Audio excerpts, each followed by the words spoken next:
Check, check.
Good evening. Welcome to Living Hope Online. If you're somebody that comes and experiences this with us on a bi-weekly, I guess is how you'd say that, basis, you know that we're on a little bit later during this stretch because we are coming on after our prayer services that we're doing leading up to the week of, leading up to Easter.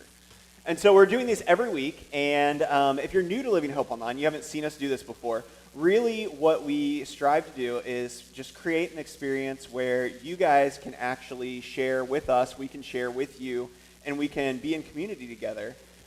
Even though that you're in your living room, you're sitting on your back porch because it's such a beautiful night, you're at work during a break, things like that. We want to be able to actually experience community with you and to be able to be in conversation with you.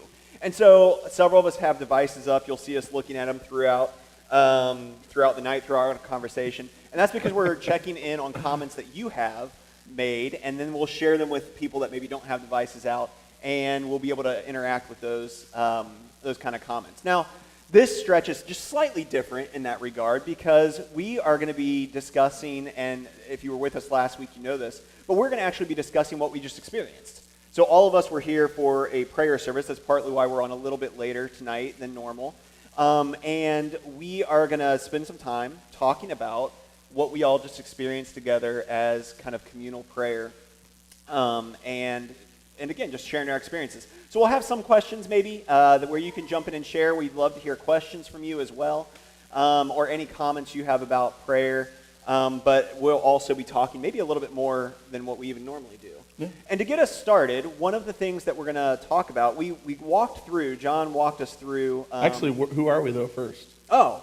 We probably should introduce ourselves. Everybody? Let's do it. So my name's Justin. Normally do it. This is going to take, he's like off his game tonight, folks. It's going to take like 23 minutes for us to introduce everybody up here. All right, we're going to go through it quick though. To my very far left, we have. I'm Carrie. Hi, the voice of the virtual. Oh, I talked over her. The voice of the virtual, Carrie. We really can't clap in between each person. Yeah, that would take too long. Hi, everybody. I'm Susan. Again, I'm Justin. I'm John. You should subscribe and share, or you can't subscribe. You should share. Share the thing, and other people will find about the thing. Yeah, I'm John. I'm Morgan. Okay, and one of the things that we want you to potentially be able to interact with us tonight about is, and hear your experience with maybe. John walked us through an experience and through I don't know what else to call it, an experience. It's a prayer meditation, yeah. There you go. That sounds more official, doesn't it? So John walked us through a prayer meditation at the beginning tonight. And he, without going through every single bit of it, he basically had us visualizing being on a road, being on a path, and what that looked like. And one of the things I'd be interested, at one point during this visualization and during this experience, he said, kind of picture what's in you've got something in your hand. Yeah. You're carrying something yeah. with you. And it could be, smooth, it could be small, it could be heavy, it could be hot, it could be cold, all these things, right? There was no parameter on it, but you're carrying something in your hands.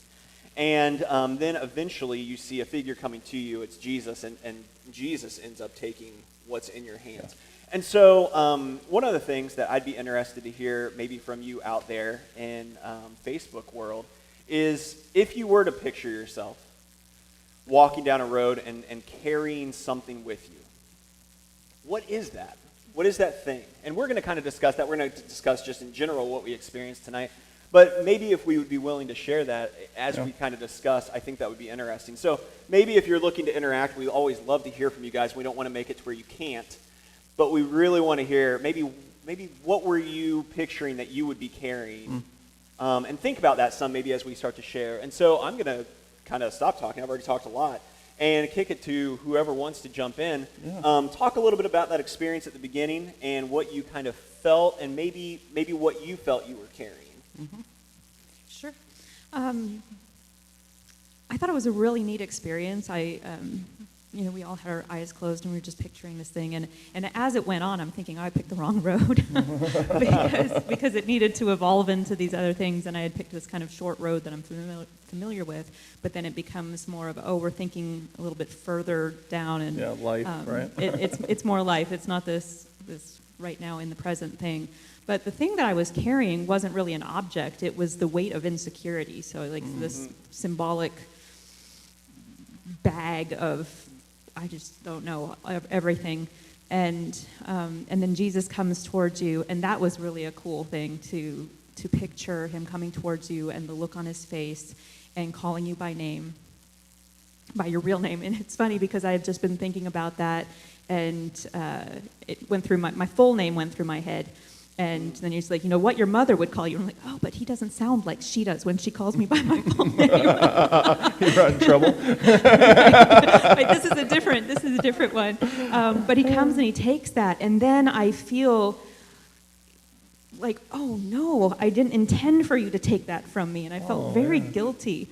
And then I spend time looking at the cross, going, wow, I feel so. How could you do this for us?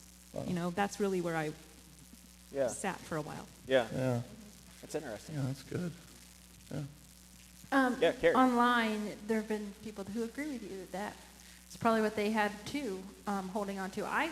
Obviously, for me, it was a book because that's. What book was it though? It was Genre. a big old book. heavy book. It wasn't a specific. It was just a big book. A bit of light reading.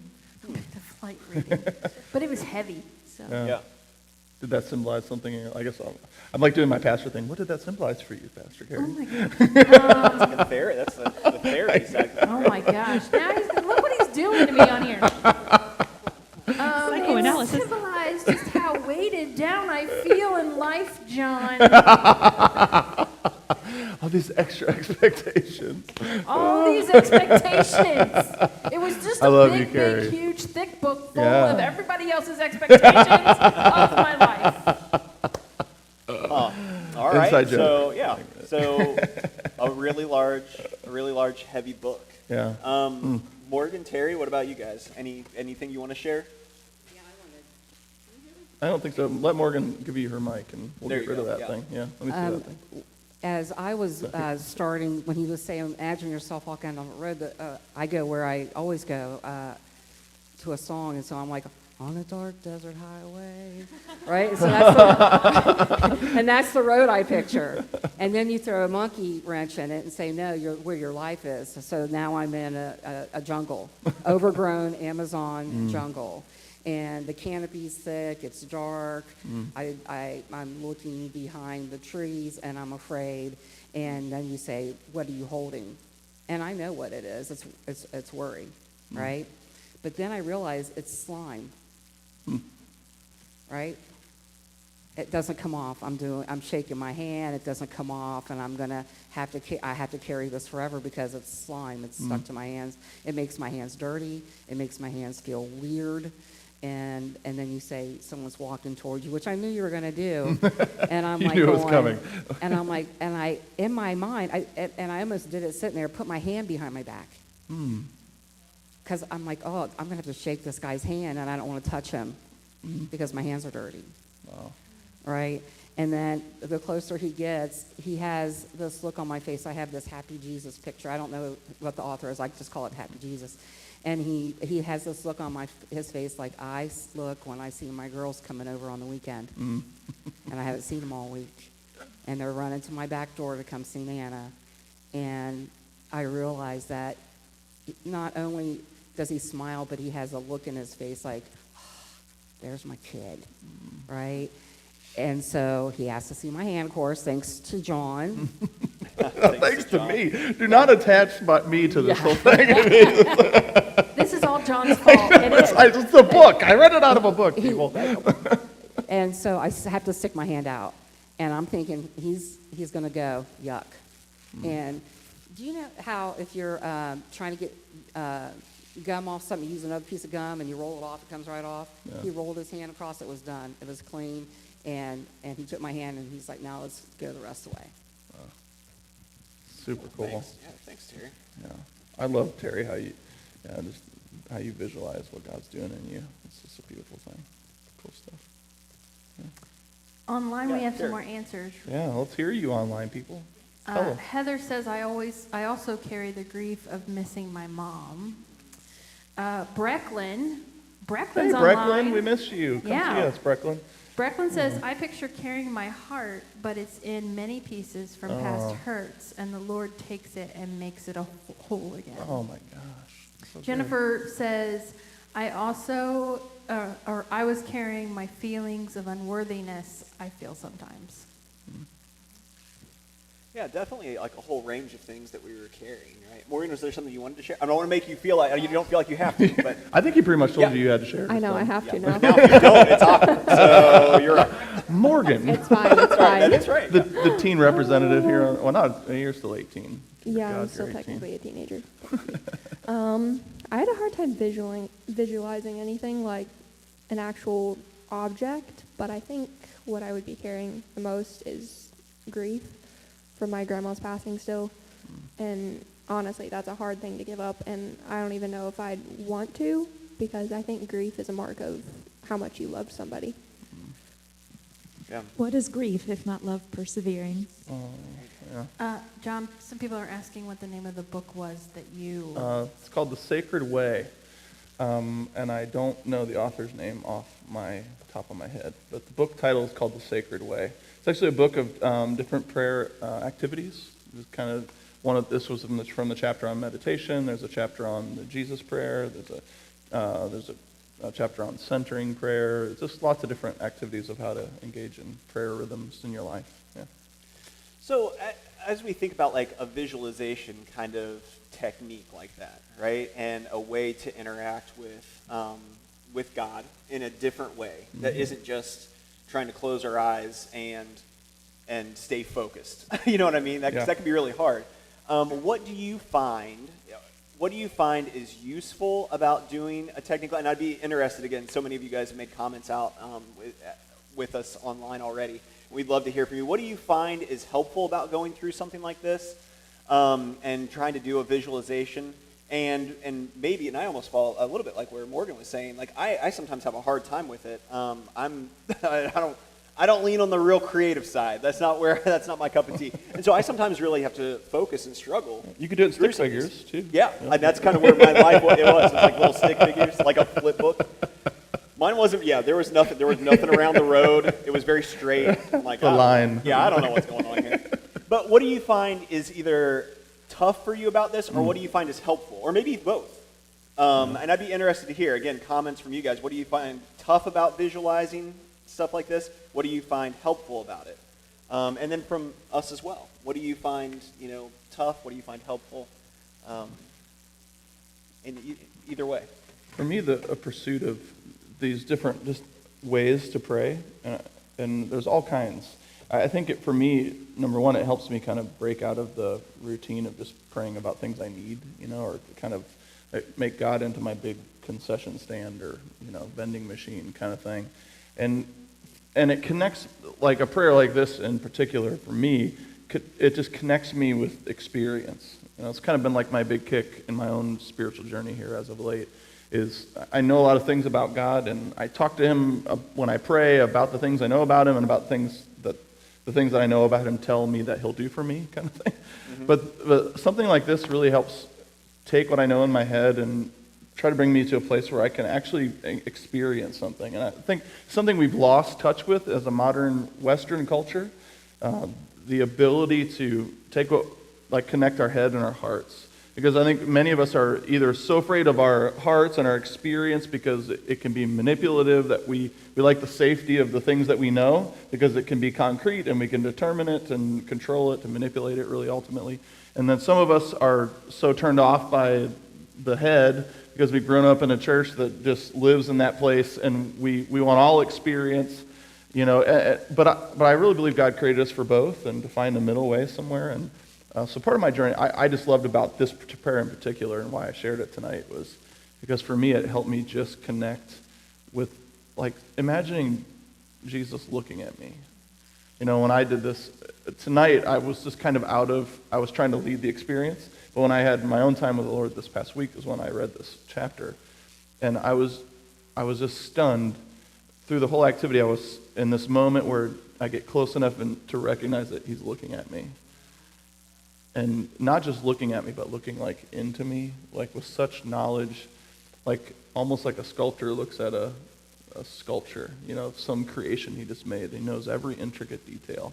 And just to feel the pressing in of Jesus looking at me, it was something that was profound about that, was experiential, that I couldn't necessarily have experienced by reading that Jesus loves me and from the Bible. I needed the connection of experience. Yeah. Terry, I know you said we were talking before we started tonight, you've had a lot of experience with different kind of prayer ministry things. What have you found has been helpful about this type of visualization before for you? Well, I've been doing prayer ministry for 15 years, something like that. And when you're doing prayer ministry, you're praying with someone about whatever issue they're bringing to the table, trauma, it's 100% of the time, some level. And you just kind of ask the person and the person who taught me how to do it, to just kind of settle in and close your eyes, make sure it's quiet, and open your mind. And it takes practice. Yeah. The reason it's easy for me is because I've been doing it for so long, but it takes practice. But the more you practice that kind of prayer, that experiential kind of thing, it helps me know the voice in my head, whether it's coming from the enemy of my soul or the lover of my soul. And it makes life easier in that way. But it really is just being open to it and practicing it and being okay if I don't see anything, I don't hear anything. That's okay. Just keep going. And eventually, it takes weeks, literally, and you learn how to do it, and it changes for me, it changed my perception, because I was all head, right? And it changed my perception of who God was, and more importantly, it changed my perception of who he thought I was. That's powerful. Thank you. Carrie. Brecklin online said, I think it's hard to focus on what or might be burdens so we can work on healing from them, and it's helpful in the long run. Oh, it moved. It's helpful in the long run when we can look back and see that we have become stronger with and through Christ in the process of all the hurts, grieving, and insecurities. Yeah. And Jocelyn says, it makes me slow down, pause, and listen instead of rushing through and checking the prayer box. Yeah. Yes, that's great. I was going to say, a lot of these, and you used the word too, focus, right? It helps you focus when you have this guided prayer. And I think that's what I really enjoyed, because when you just close your eyes and try to think and focus on some things. I don't do that very well because I go off on tangents. I go off on tangents immediately. And so to have this calming voice and kind of leading you, okay, now think about this, and now I'm thinking about this, and then I am kind of going off this way. Oh, let's come back to here. And I saw you wandering, actually. When you were doing, I looked at you, I'm like, oh, Susan's wandering. Oh, that's when we were doing the You're turns and the meandering, road. It's like, yes, I think I was actually physically moving. But yes, so I do need to be brought back in. No, it's good. You were on the journey, man. I was on a journey because there have been lots of turns and come Right. back in this way. Absolutely. But yes, that focus, and then not so much on what I need or what the people that are closest to me need or something, but really, let's focus on Jesus and this relationship that we've got. Yeah. That's good. Morgan, I know, so for you, you're on the verge of a fairly significant life change, right? Gosh, what do you bring that up for, man? You want me to cry in front of Well, everybody? well, you don't have to I'm her talk. dad, Yeah. by the way. Yeah, but she's talking about leaving me. You'll be fine. Somebody will mute your mic. You're fine. How do you think learning different approaches to prayer might be helpful during times of transition? Yeah.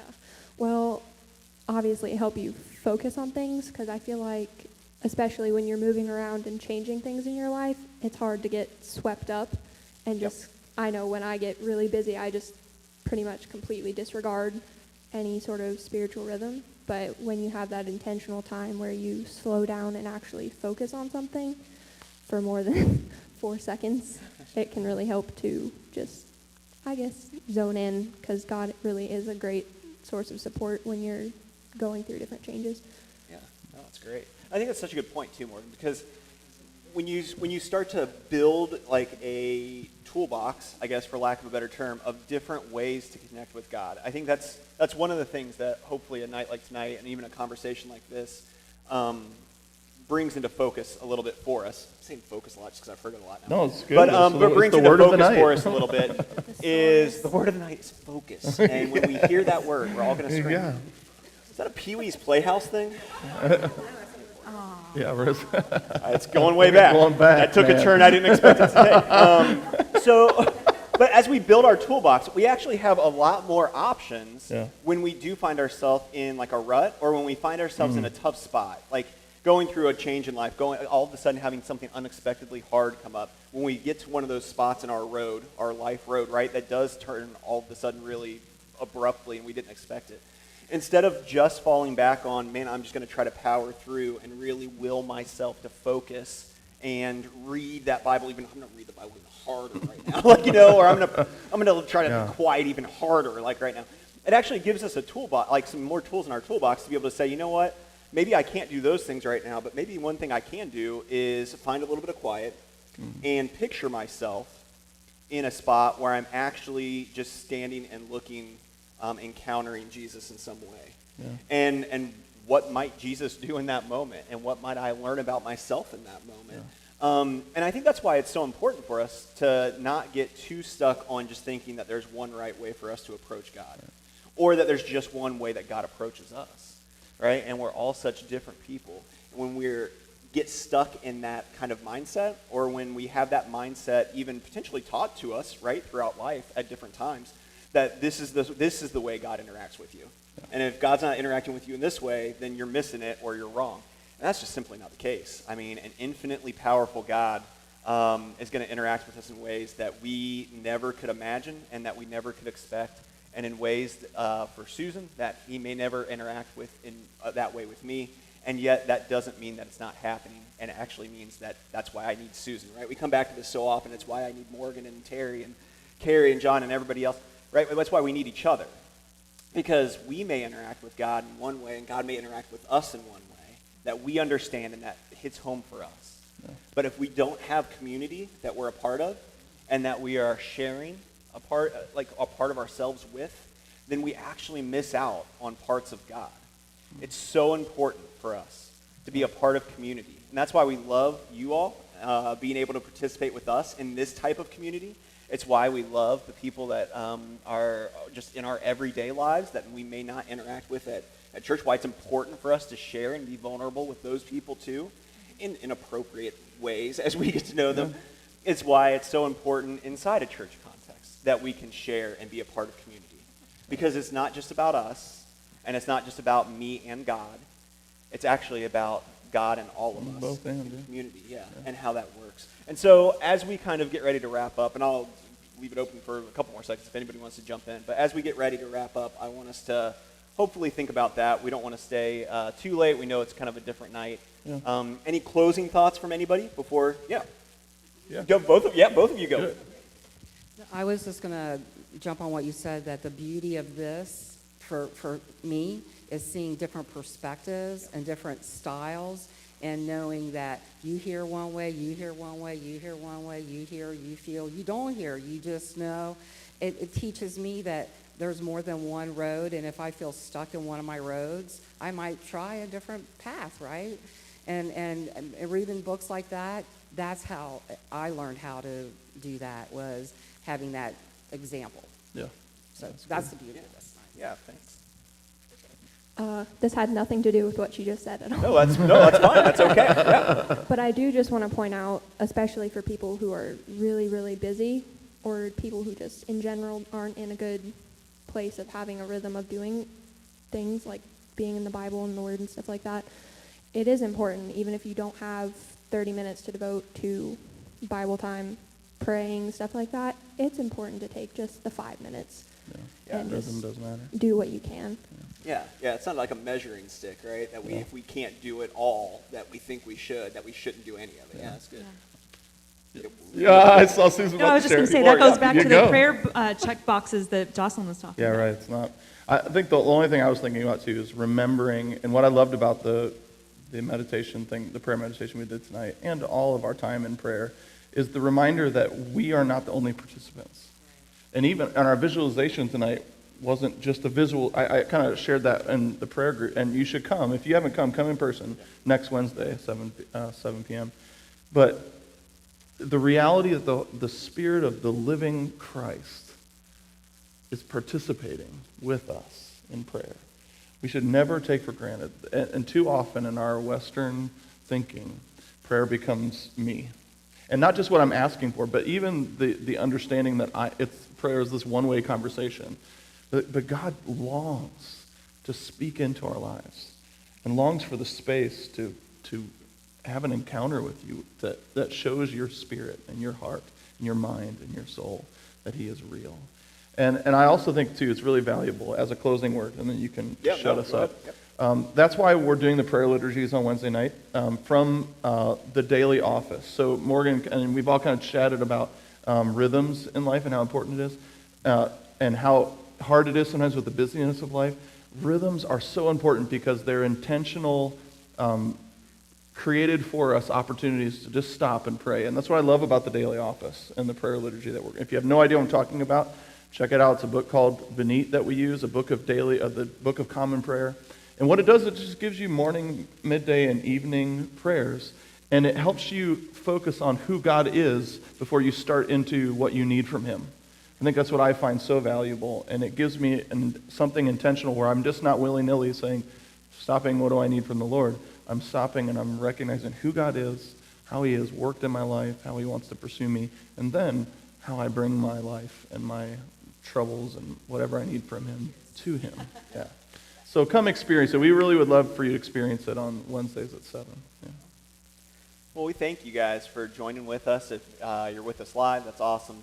Thank you for taking the time. If you're watching this played back at some point, and again, we just appreciate you taking the time to watch. Hopefully you were able to understand a little bit about what we experienced here tonight, and maybe it even piques your interest a little bit. Yep. And like John said, maybe you can even come out next Wednesday at 7 o'clock and experience it as well. 20 minutes-ish, if not even a little less.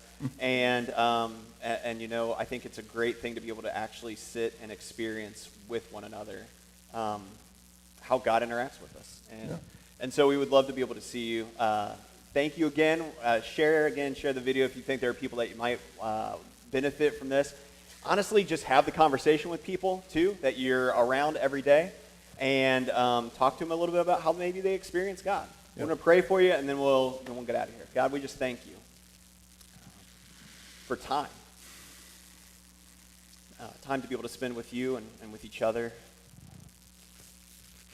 And again, I think I keep coming back to this and probably will over the next few weeks. God is just really in front of me. The fact that you're always interacting with me and with those of us up here and with those of us out there. And it's just a matter of if we're going to pay attention to you interacting with us or not. Like, we don't have to beg you. We don't have to go find you. It's not some secret. And I just pray that we take time to recognize how you're interacting with us and how you're moving around us tomorrow, tonight, the rest of this week. And we love you so much. In your name I pray. Amen. Amen. Thank you, guys. We'll see you again next week. Grace and peace all. Good night.